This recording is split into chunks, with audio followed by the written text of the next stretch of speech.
বাংলাদেশের ধনী জেলাগুলোর কথা উঠলেই চোখে ভেসে ওঠে রাজধানী ঢাকা ও বন্দরনগরী চট্টগ্রামের কথা। তবে সময় ও পরিস্থিতি বদলেছে। ধনী জেলার তালিকায় উঠে এসেছে নোয়াখালী, কুমিল্লা কিংবা হবিগঞ্জের মতো জেলাগুলো। জেনে নিন বাংলাদেশের শীর্ষ 10 ধনী জেলা সম্পর্কে। নাম্বার 10, খুলনা জেলা। খুলনা জেলাকে বলা হয় সাদা স্বর্ণের শহর। বাংলাদেশের চতুর্থ বৃহত্তম জেলা এটি। ধনী জেলার তালিকায় খুলনা জেলার নাম থাকার অন্যতম কারণ এই জেলার শিল্প এবং কৃষি। খুলনা থেকে বিদেশে প্রচুর পরিমাণ চিংড়ি রফতানি হয়। নাম্বার 9, নারায়ণগঞ্জ জেলা। একসময় বাংলাদেশের শীর্ষ ধনী জেলা ছিল নারায়ণগঞ্জ, কিন্তু বর্তমানে কয়েক ধাপ পিছিয়ে জেলাটি 9 নম্বর স্থানে রয়েছে। শীতলক্ষ্যা নদীর তীরে অবস্থিত নারায়ণগঞ্জে বহু শিল্প প্রতিষ্ঠান রয়েছে। অর্থকরী ফসল সোনালী আঁশ অর্থাৎ পাটের জন্য নারায়ণগঞ্জকে প্রাচ্যের ড্যান্ডি বলা হয়। বিশ্বের সবচেয়ে বড় পাটকল আদমজী পাটকল এই জেলাতে অবস্থিত ছিল। নাম্বার 8, গাজীপুর জেলা। বাংলাদেশের অন্যতম সম্ভাবনাময় একটি জেলা হল গাজীপুর। বাংলাদেশের অর্থনীতিতে এই জেলার অবদান অনস্বীকার্য। গাজীপুরে রয়েছে জাতীয় পর্যায়ের বিভিন্ন প্রতিষ্ঠানের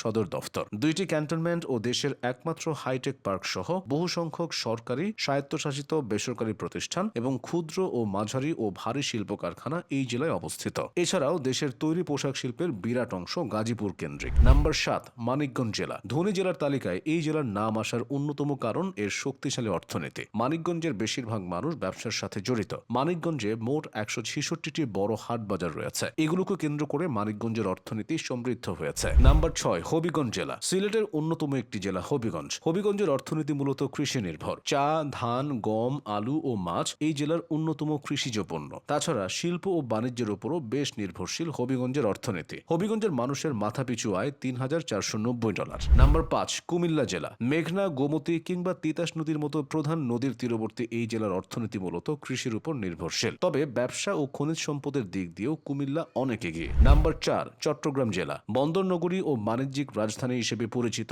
এই চট্টগ্রামে রয়েছে বাংলাদেশের সবচেয়ে বড় সমুদ্র বন্দর, যেখান দিয়ে দেশের বাণিজ্যের 75% রফতানি করা হয়। রাজস্ব আয়েও চট্টগ্রামের ভূমিকা অপরিসীম। দেশের মোট রাজস্ব আয়ের শতকরা 60% আসে চট্টগ্রামের ব্যবসা বাণিজ্য থেকে। নাম্বার 3, সিলেট জেলা। অলি আউলিয়াদের কারণে সিলেটের যেমন খ্যাতি রয়েছে, সমৃদ্ধ অর্থনীতির জন্য সিলেটের তেমন খ্যাতি রয়েছে। সিলেটের বেশিরভাগ মানুষ প্রবাসে থাকায় তারা দেশের রেমিটেন্স বৃদ্ধিতে বড় ভূমিকা পালন করে। এছাড়াও চা শিল্প, কৃষি ও মৎস্য হল সিলেটের অর্থনীতির অন্যতম চালিকা শক্তি। নাম্বার 2, নোয়াখালী জেলা। বাংলাদেশের অর্থনীতিতে নোয়াখালীর অবদান অনেক। এই জেলার অর্থনীতির 40% আসে কৃষি থেকে। এছাড়াও নোয়াখালীর বেশিরভাগ মানুষ ব্যবসার সাথে জড়িত। বড় ব্যবসায়ীদের ভিড়ে ছোট ছোট ব্যবসায়ীরাও নোয়াখালীর অর্থনীতিকে সমৃদ্ধ করে চলেছে। তাছাড়া দেশের সবচেয়ে বেশি রেমিটেন্স আসা জেলাগুলোর মাঝে নোয়াখালী অন্যতম। প্রতি বছর নোয়াখালী থেকে বহু শ্রমিক বাইরের দেশগুলোতে কাজের সন্ধানে যাচ্ছে। মধ্যপ্রাচ্যে বেশি শ্রমিক যায়। তাদের পাঠানোর রেমিটেন্সে দেশের রিজার্ভ সমৃদ্ধ হয়েছে। বাংলাদেশের প্রধান নদী মেঘনা নোয়াখালী দিয়ে প্রবাহিত হয়ে গিয়েছে।